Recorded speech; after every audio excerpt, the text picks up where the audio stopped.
Welcome to another edition of AUVSI's Weekend Roundup, now with a theme song and video intro.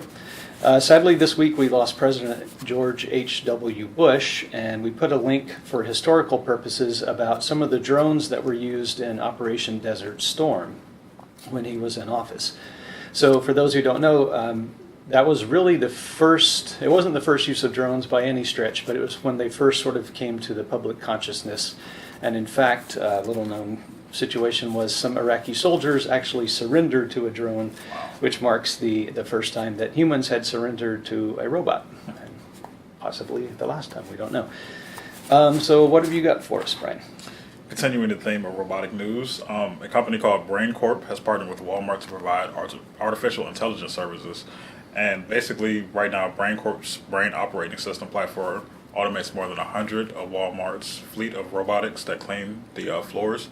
So by the end of January 2019, Walmart expects to have 360 robots powered by Corp's Brain OS platform.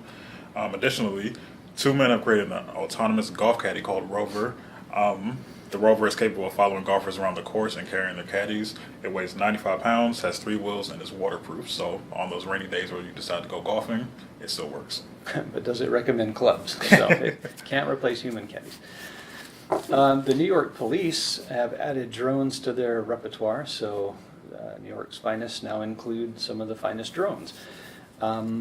This is a little off of the beaten path a bit. Rolls-Royce and a company called Finferries have demonstrated what they say is the first fully autonomous ferry boat system. So in the future, ferries might be automated.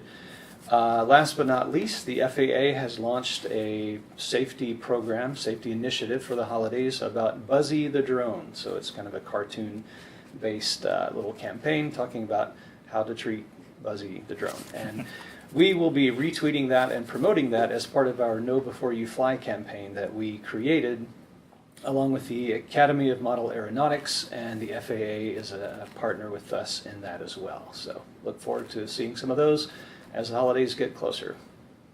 All right, that's what we got for you this week. See you next week.